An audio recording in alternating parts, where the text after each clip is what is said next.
El Señor Jesús en muchas oportunidades se refirió en parábolas a todos aquellos a los que en algún momento estuvieron atentos. Una de estas parábolas es la parábola del Hijo del Hombre, que la encontramos en el capítulo 13 de Mateo, desde el versículo 24 al 31, y allí el Señor Jesús está diciendo o relatando la parábola, y al parecer sus discípulos no le entienden, no le comprenden en todas las cosas, y ya en la segunda parte, en el mismo capítulo 13, del versículo 36 al 43, encontramos a Jesús explicando de una manera mucho más certera, mucho más minuciosa, para que sus discípulos pudieran entenderle, porque ya habían afinado con la información que Jesús había entregado en la primera parte. Dice en Salmos que abriré en parábolas mi boca, declararé cosas escondidas desde la fundación del mundo. Esta expresión la encontramos también en la Biblia de las Américas de 1997, donde dice que en parábolas abriré mi boca, hablaré enigmas de la antigüedad. En la Nueva Biblia de los Hispanos del 2005 dice que hablaré enigmas de la antigüedad. En Reina Valera del 2010 dice que hablaré cosas escondidas desde la antigüedad. Y en Reina Valera de 1909 dice que hablaré cosas escondidas desde la antigüedad. Y en la de 1909, Reina Valera también dice que hablaré cosas reservadas de antiguo. Y en las Sagradas Escrituras de 1569 se habla también de que hablaré enigmas del tiempo antiguo. Todas ellas pues se refieren a que abriré mi boca en parábolas, pero hay algunas diferencias, pero sigue diciéndose, o lo importante aquí es que la parábola es la forma o es el lenguaje por medio del cual Jesús estuvo comunicando toda esta información. De ahí la importancia que hay de que podamos conocer este lenguaje de arriba, porque a través de él es posible que, o es la realidad, pues vamos a entender mejor y vamos a comprender mejor este plan de arriba y toda la información que concierne a ese plan. El Señor Jesús dice en esta parábola que el que siembra la buena semilla es el Hijo del Hombre. Inmediatamente pues creemos que Jesús es el Hijo del Hombre, pero sabemos que el que siembra la buena semilla es ese código genético hombre, y Jesús es el representante de ese código genético. Dice el Señor Jesús en esta parábola también que el campo es el mundo, ¿verdad? Que la buena semilla son los hijos del reino y las cizañas son los hijos del malo. El enemigo que la sembró es el diablo, la siega es el fin del siglo y los segadores son los mensajeros de arriba. De manera que como se arranca la cizaña y se quema en el fuego, así será en el fin de este siglo. Enviará el Hijo del Hombre enviará a sus mensajeros y recogerán de su reino a todos los que sirven de tropiezo y hacen iniquidad, y los echarán en el horno de fuego. Allí será el lloro y el crujir de dientes. Entonces los justos resplandecerán como el sol y en el reino de su Padre. El que tenga oídos para oír, oiga. Sembró buena semilla, es decir, nosotros éramos buena semilla, o sea, era un código genético agradable, estaba depurado, no había en él complicaciones, no había en él tergiversaciones, no había en él ningún tipo de daño, no era para que funcionara mal, era un código genético sano, ¿verdad? Pero dice que mientras dormían, que ese dormir no es otra cosa sino de que estaban en unas condiciones excelsas, maravillosas, extraordinarias. No había preocupaciones como la tenemos en este escenario, esta posilga de males donde hemos nacido. Era un escenario diferente. Se vivía por la palabra de arriba, por la palabra del Altísimo Señor del Universo, en total justicia. Eso era como un sueño.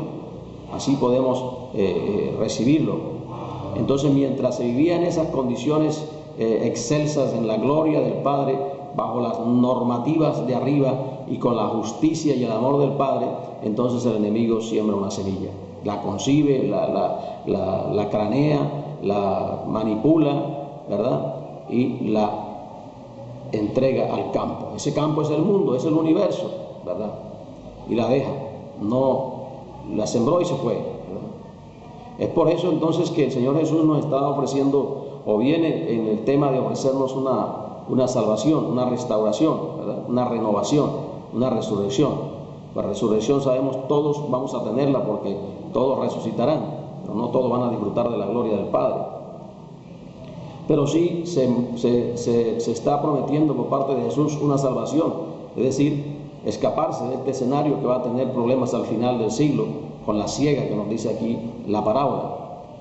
Y luego, pues, retomar las cosas, es decir, volver a recuperar nuestra condición, nuestra identidad, a volver a tener ese código genético sano como era inicialmente. Dice que el enemigo que siembra esta cizaña es el diablo, porque ese es el enemigo del código genético hombre, ¿verdad? La siega será el final del siglo, al final del siglo, un siglo que comienza con la rebelión de Satanás y terminará con la muerte del mismo Satanás. Y así como se arranca la cizaña, pues será lanzada al fuego, así será el fin del siglo, ¿verdad? Dice que ahí habrá lloro, es decir, lamento. Ya el lloro es lamento, ya para qué, por qué y cómo, ya no hay maneras, ¿verdad? Una serie de lamentaciones, y el crujir de dientes es totalmente impotente porque va a estar desconectado, no va a poder tener no va a poder interactuar con esta gloria del Padre, con todas las moradas de la casa del Padre en el universo. Entonces, el que tiene oídos para oír, dice el Señor, oiga, porque la situación no está fácil, ¿verdad? Es importante entonces que estudiemos y podamos ir conociendo aún más todo este lenguaje en parábolas que el Señor utiliza para entregarnos toda su información. La cizaña será recogida y echada al fuego. Inicialmente sabemos que aquellos que están escuchando la parábola intentan arrancar de inmediato el mal, pero el Señor Jesús pues sigue relatando de que no sucede así en la parábola. Es necesario que los dos semillas crezcan y luego, cuando tengan ya frutos definidos que puedan ser identificadas plenamente, entonces sí vendría el trabajo final. Porque si no así, hay la alternativa o la posibilidad de arrancar la semilla buena por cizaña. Entonces el propósito era dejar que crecieran para ver su resultado, su fruto, y luego entonces continuar con el trabajo que ya conocemos de ese plan de salvación de arriba. Esa semilla mala, esa semilla, esa cizaña que siembra el enemigo, sabemos nosotros que va y la entrega a 31 reyes en el universo, de los cuales 24 dijeron no nos interesa su semilla, su plan, su alternativa, y no aceptaron las propuestas que Satanás entrega. Y luego 7 de estos sí recibieron y se ponen al unísono con este plan de Satanás, y con ellos inicia su organización, que hoy en día es numerosa. Otra de las parábolas importantes que el Señor Jesús la encontramos en la palabra, en la voz del Señor Jesús, es el sembrador, en el libro de Marcos capítulo 4, donde dice que otra vez comenzó Jesús a enseñar junto al mar, y se reunió alrededor de él mucha gente, tanto que entrando en una barca se sentó en ella en el mar, y toda la gente estaba en tierra junto al mar. Y les enseñaba por parábolas muchas cosas, les decía en su doctrina: oíd, he aquí el sembrador salió a sembrar. Aquí sabemos que esto del mar no es de pronto que el Señor se sentó ahí cerquita del mar, ¿verdad? Que se metió en una barca y que se sentó. Todas estas cosas tienen una explicación concreta según este lenguaje. Se está refiriendo a ese mar, a ese cielo contaminado, a esta morada, y junto a aquellos que también estaban ahí en ese momento reunidos, se está refiriendo junto al mar, estaba ahí en ese mar contaminado, ese mismo mar que vio Juan en Apocalipsis, donde dice que vio cielos nuevos, tierra nueva, y el mar ya no estaba ahí. es a ese mar al que se está refiriendo aquí en esta parábola. Y el hecho de entrar en la barca es entrar en el ejercicio de enseñar y de sentarse, es hacer de maestro para entregar la información, para enseñar. De esa manera podemos decir Jesús también lo hizo, estuvo enseñando durante su ministerio, ¿verdad? Es importante que conozcamos las cosas claramente, porque de esa manera fortalecemos nuestra fe, porque si nos enteramos más y más, pues es lógico que visualizamos mejor las cosas y por lo tanto nuestra fe va a crecer. Aquí sabemos que hay algunos escenarios en donde la semilla es sembrada y no hay resultados, ¿sí? Porque dice que una semilla cae junto al camino y de inmediato vienen las aves del cielo y se la llevan. Estos son los mensajeros del aire del enemigo que no permiten que la semilla caiga al camino, sino inmediatamente cae junto al camino. Ahí llegan ellos y hacen su trabajo para que no pueda continuar. Hay otras que caen en los pedregales, donde no tenía mucha tierra. Estos son las justificaciones, todo este mare magnum de ideas, de escuelas filosóficas, argumentativas, investigaciones que no dejan que la semilla pueda penetrar en la sociedad y es absorbida, es tragada por parte de todo este rosario de argumentos humanos, ¿verdad? Como hay poca tierra, no nace, pero el sol viene y inmediatamente se quema ante las dificultades, ante los primeros problemas, de inmediato es echado atrás y no hace la semilla, no fructifica en gran manera, ¿verdad? Dice que hay otra que cae en espinos, otra semilla cae entre espinos, los espinos crecieron y la ahogaron y no dio fruto. Estos espinos son todos los líderes, todos los gobernantes del mundo, los amos del mundo, ¿verdad? Que administran, que nos manipulan, que nos alienan con toda esta información, generando situaciones económicas ficticias, la moda, las marcas, el sistema financiero, todo este juego comercial, ¿verdad?, en el cual estamos inmersos con el Día de la Madre, el Padre, una cantidad de situaciones que prácticamente no deberían conducirnos de esa manera tan desalocada, pero a veces así sucede, y entonces ahí la semilla tampoco fructifica, porque es más fuerte el poderío y la forma de trabajar de estos líderes. Otras semillas sabemos que caen en buena tierra y esa sí produce al 30, al 60 y al 100 por 1, que es otro de los temas importantes para tratar, y que sabemos que en la Escuela Bíblica Internacional Camino Luz y con todo su equipo y con el hermano Félix Guzmán vamos a seguir estudiando y capacitando y entendiendo estos temas básicos que tienen que ver con la información del plan de salvación de arriba. Dice el Señor: a vosotros os he dado saber el misterio del reino de Dios, mas a los que están afuera por parábolas todas las cosas. Hay algunos que están fuera. Estos no son otros sino los mensajeros del enemigo, los mensajeros directos o indirectos de Satanás, a quienes también se les entregará la información en parábola como un testimonio de que la recibieron, ¿verdad? Entonces es importante, maravilloso, seguir estudiando estos temas de las parábolas del Señor Jesús. Dice: también les dijo: ¿acaso se trae la luz para ponerla debajo del almud o debajo de la cama? No es para ponerla en el candelero. Ya es una referencia a que nuestra información no puede estar ahí guardada, sino debe estar donde debe estar, para que muchos salgan de la ignorancia en la cual el enemigo tiene sometida esta generación y a esta morada a la tierra.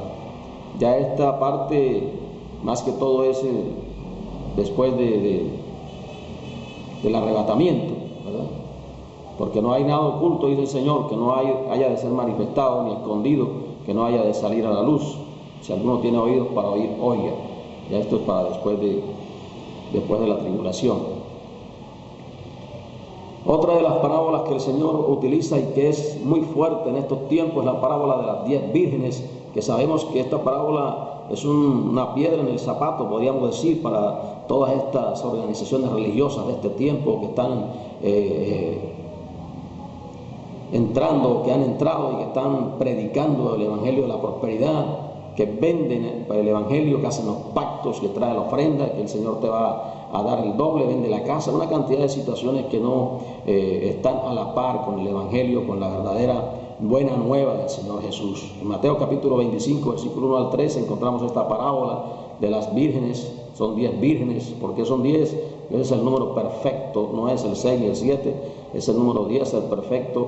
Entonces Jesús se comienza mirando las cosas desde ese punto de vista de perfección. Pero ya el Señor Jesús relata que hay unas vírgenes sensatas y otras insensatas, unas que toman de inmediato sus lámparas, pero al mismo tiempo toman la unción, el aceite, y otras que toman la lámpara, pero no tienen el aceite. Esa unción son las responsabilidades que inmediatamente el que se convierte después de tomar su lámpara, toma también la responsabilidad inmediatamente para ir adelante, ¿verdad? Entonces ya el Señor Jesús está indicando que hay un grupo en ese gran escenario cristiano, hay unos insensatos que no van a ir y otros sensatos que sí van a ir. Hay unos ovejas, hay unos cabritos. Bueno, el Señor Jesús sabe por qué nos entrega esta información. 5 de ellas insensatas, cuando venga el esposo, ellas no sabrán qué hacer. ¿Por qué? Porque no han sido informadas, no han sido del todo enteradas de las cosas por parte de sus líderes. Entonces no han estado al unísono con lo que la lámpara nos indica. Hay que seguir estudiando y entrenándonos en esa lámpara, porque a través de esa información es que podemos estar tranquilos y esperanzados y con una fe certera para ir adelante en este proceso y cumplir esta responsabilidad que nos ha delegado el Señor Jesús. Dice que el esposo llegará y las que no saben qué, pues comenzarán ahí a tener problemas, ¿sí? A titubear, a cabecearse, a estar en sus quehaceres, a moverse en sus escenarios, ya sea económicos, políticos, sociales, y descuidan, digamos, lo más importante. Y después, pues buscarán a las sensatas queriéndole decir: entréganos ustedes algunas responsabilidades, métanos ahí, colóquennos por favor en sus listas de que nosotros también tuvimos responsabilidades. Pero no, estas les envían a buscar su aceite y cuando vienen pues ya el esposo se ha ido. Entonces la iglesia de Jesucristo se irá, se ha ido, pero la iglesia, esa iglesia cristiana de los hombres, creada por los hombres, se quedará, ¿verdad? Porque la puerta se va a cerrar. Velad, porque la puerta se cerrará, y después que se cierra, no. Mire que yo, y ahí vendrán los yo fui, yo estuve, yo predicaba en televisión, yo, y entonces ahí será el llorar y el crujir de dientes, ¿verdad?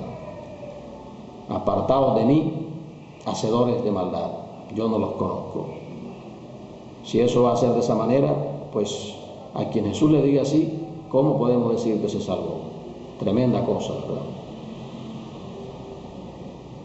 Tremenda cosa. Pues ahí les tocará a aquellos insensatos ir a buscar a donde sus líderes, a ver, no van a encontrar, porque no han sido instruidas en esa parte. Han estado formadas desde otro punto de vista, con filosofías, con temas psicológicos para este mundo, acumulando riquezas, ¿sí? Egoístas, ¿verdad? Con la codicia. Codiciar es tomar para mí lo que no es mío, ¿verdad? Esa es la predicación de hoy. Riquezas, acumulaciones, carro, vivienda, casa. Bueno, ¿para qué? No nos vamos a llevar nada de eso. Entonces hay que estar muy atentos a estas advertencias que se están haciendo, que estamos haciendo y que Jesús ha hecho y ha venido haciendo, porque el día de la siega vendrá. Eso no podemos hacer nada para detener eso. Otra de las parábolas es la abominación desoladora. Encontramos en Marcos capítulo 13, versículo 1 al 14. Sabemos nosotros que la información que recibimos de arriba nos debe hacer más fuertes cada día para cumplir con la responsabilidad que Jesús nos ha dejado, para tener mayores razones, ¿verdad? Para tener mayor conocimiento, para acrecentar nuestra sabiduría, para que podamos comprometernos en forma individual con esa salvación que es tan grande, como dice el apóstol, que no debemos descuidar, ¿verdad? Hay algunas versiones con respecto, digamos, a este texto en Marcos capítulo 13, versiones que han sido estimuladas por Robert Etienne, que incluyen a Daniel, que no está en la fuente, y en otras versiones no estimuladas por Robert Etienne, desde 1550. Las otras se sustentan en la fuente, que no habla de la abominación referente a lo que a Daniel se le ha profetizado. Jesús hace una advertencia respecto al templo. Esta se cumplió en el año 70, donde dice que no quedará piedra sobre piedra que no sea derribado, y que Él pues arreglaría las cosas en 3 días. Sabemos nosotros que en el año 70 Tito con sus ejércitos destruyó el templo, el faro religioso de Judá y Jerusalén. Bueno, ahí hay algunos inconvenientes desde el punto de vista de la historia, porque hay otras explicaciones, hay otros relatos que, bueno, pero cualquiera que sea lo que haya pasado, lo cierto es que el templo sí fue destruido en ese año 70, y a partir de ahí pues comienza una generación que el Señor Jesús dice que no pasará esta generación hasta que Él venga. Se está refiriendo a esta generación, o sea, decir todo aquello que se genere a partir de este hecho histórico, donde Judá se queda sin su faro religioso. Dice, saliendo Jesús del templo, le dijo a uno de sus discípulos: maestro, mira qué piedras y qué edificios. Jesús respondió y le dijo: ¿ves estos grandes edificios? No quedará piedra sobre piedra que no sea derribada, ¿verdad? Jesús también habla de que se sentó en el monte de los Olivos frente al templo, y Pedro y Jacobo y Juan, Andrés le preguntaban aparte. Ya habían sido enterados por Jesús y ahora vienen muy cerca de Jesús a que Jesús les enseñe, ¿verdad?, que por qué vendrán estas cosas. Él dice que vendrán en mi nombre diciendo, y a muchos engañarán, que habrá guerra, rumores de guerra, ¿verdad? No os turbéis, dice el Señor, es necesario que todo esto tenga que suceder, porque se levantará nación contra nación, reino contra reino. Esto no es más sino las confrontaciones que hay entre los padres con los hijos, las organizaciones con las organizaciones, ¿verdad?, por las diferencias de pareceres. Todo eso tiene que ver con estos enfrentamientos, ¿verdad? Los entregarían a concilio, es decir, los traerían para confrontarlos, qué es lo que está pasando, por qué ustedes están hablando de esta manera, y en las sinagogas os azotarán, dice el Señor. Este azote de pronto no es un azote físico, sino un azote con argumentos, con planteamientos, buscando ridiculizar, buscando acabar o menoscabarnos en lo que corresponde a esta información de arriba.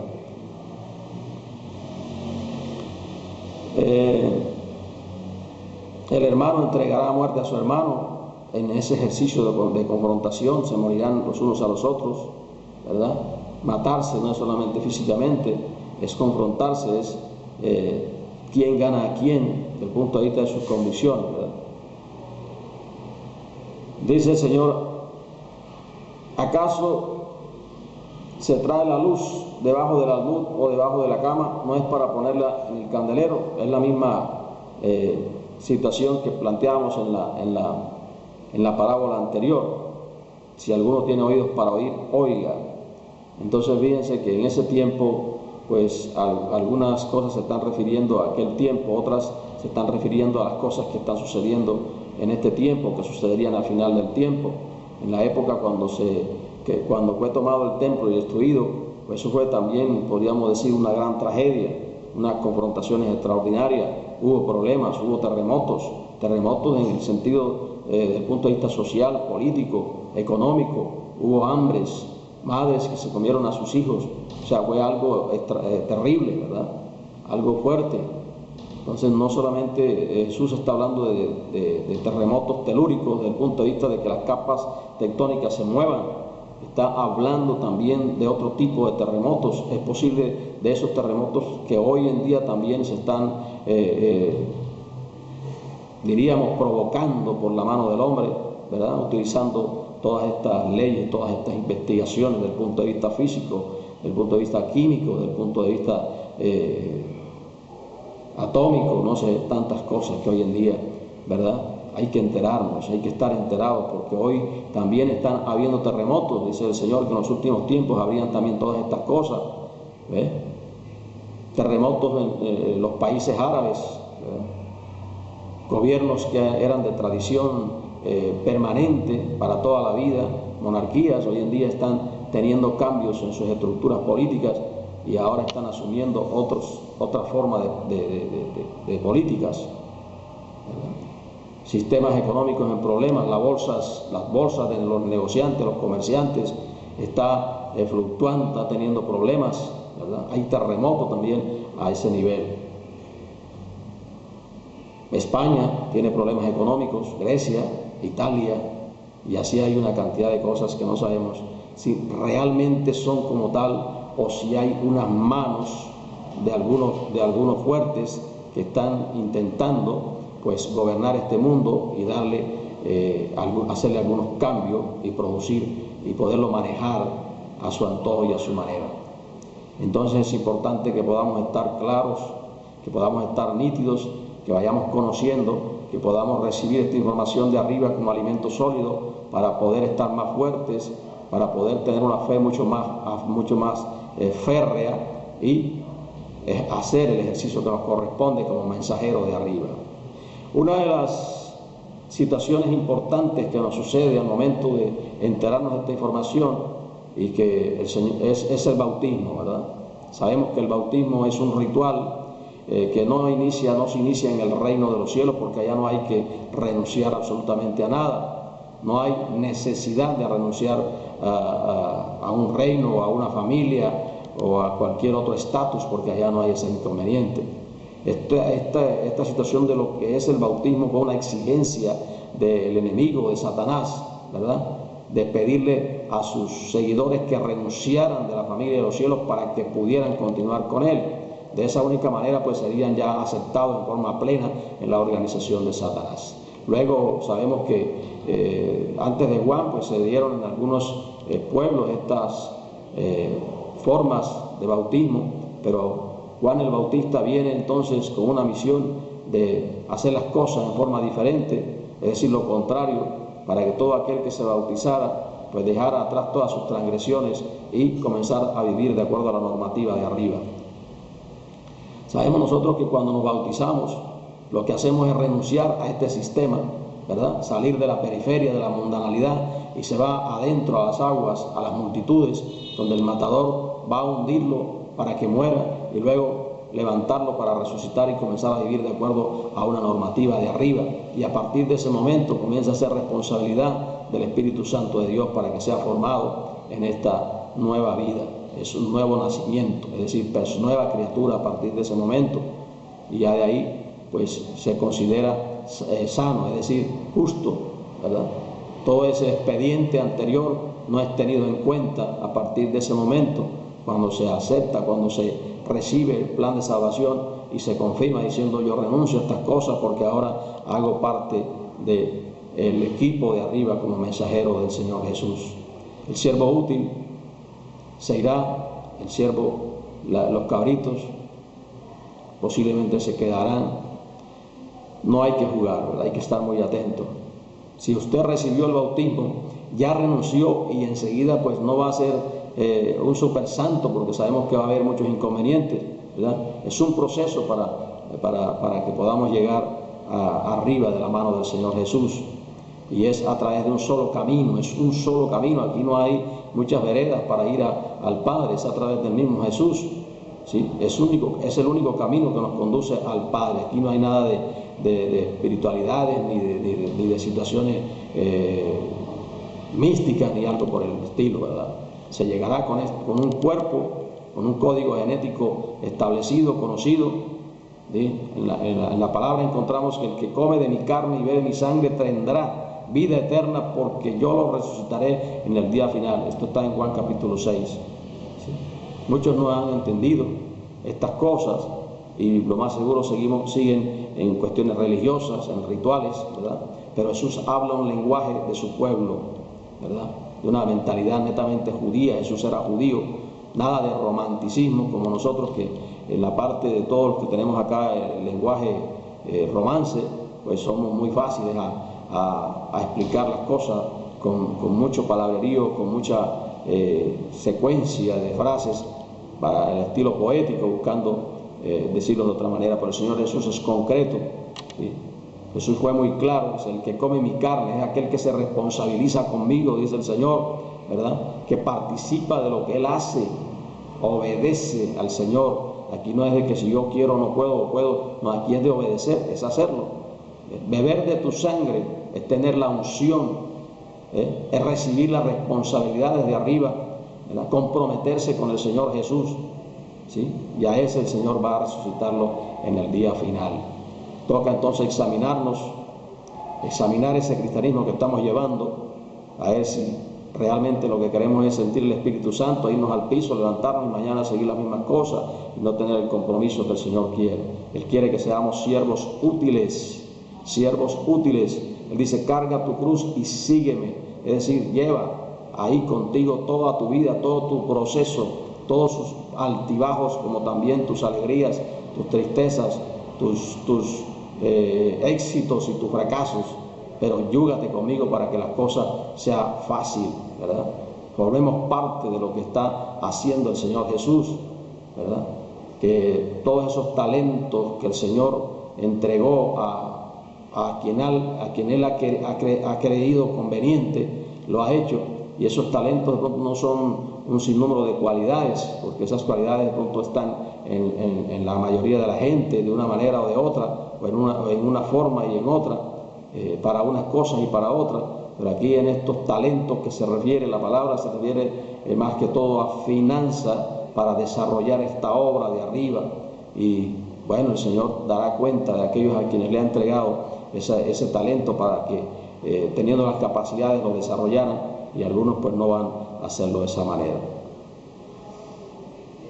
Todos los vírgenes. Ahora, en la parábola de las vírgenes se nos ocurre ahora pensar que ¿por qué somos vírgenes? Aquí en lo que respecta al bautismo, pues cuando nos bautizamos, cuando resucitamos espiritualmente, desde ese momento somos vírgenes, porque ya no somos manoseados a partir de ese momento por parte del enemigo. Entonces somos vírgenes y por eso tendremos un esposo, que es el Señor Jesús. Estos talentos que el Señor habla en sus parábolas se darán de acuerdo a sus capacidades, ¿verdad? Y al regreso el Señor solicitará el resultado desde el punto de vista financiero. Lo importante es que no vayamos a estar ahí en el llorar, es decir, con el lamento, o en el crujir de dientes, con la impotencia de poder seguir disfrutando de la creación del Padre. Durante los 3 años y medio que se dé esta gran tribulación, el lamento va a ser tremendo, ¿verdad? Jesús ya sabe quiénes son los cabritos, quiénes son sus ovejas. Muchos no queremos compromiso, ¿verdad? No quieren comprometerse, quieren las cosas bastante cómodas, unas predicaciones acomodadas, que tengamos bendiciones materiales. Jesús no va a llevarse a turistas ni visitantes para que vean el espectáculo de las bodas. Va a llevarse a su esposa para luego regresar con ella a un periodo milenial en el cual es un trabajo tremendo, ¿verdad? Hay que ser sensatos, hay que buscar con tiempo el aceite junto con la lámpara, hacer algo, ser testigo de lo que Jesús está haciendo, no simplemente observadores de lo que Él puede realizar. En Mateo capítulo 20, versículo 1 al 16, también están algunas referencias en forma de parábola con respecto, digamos, a los trabajadores de la viña, donde se contratan unos en la mañana, a la media mañana, al mediodía, la media tarde y por la tarde, y a todos se les entrega el mismo salario. Esto es una situación pues todavía para estudiar, pero sabemos que desde cuando se genera este plan de salvación de arriba, a partir de la rebelión de Satanás, desde ese momento comienza a haber un equipo de trabajo y se formaron otros equipos de trabajo y aún hoy siguen formándose equipos de trabajo. Entonces, en toda esta historia del proceso de salvación vamos a encontrar que hay mucha gente que ha llegado a trabajar, que ha llegado a ser, y hay unos que han trabajado desde un principio, otros que llegaron después, otros que están llegando en este tiempo, otros que al final de los tiempos llegarán y cumplirán también su trabajo, y todos pues vamos a recibir el galardón de podernos ir arriba con el Padre, juntamente con Jesús, disfrutar de las bodas y estar con Él, sacerdotes de Dios, sacerdotes de Jesús, en todo caso volver a la casa del Padre, porque el Señor dijo, muchas moradas hay, si así no fuese, yo se lo diría a ustedes. Este ha sido un recorrido rápido por estos temas en forma de parábola de Jesús. Ojalá pues que, esperamos pues que en adelante podamos hacerlo de mejor manera, porque estamos instruyéndonos, estamos capacitándonos y queremos recibir cada día con mayor claridad la información de arriba a través de su Espíritu Santo, que son y es o son muchas cosas, intervienen para que el Espíritu Santo nos hable. Muchas gracias, bendiciones.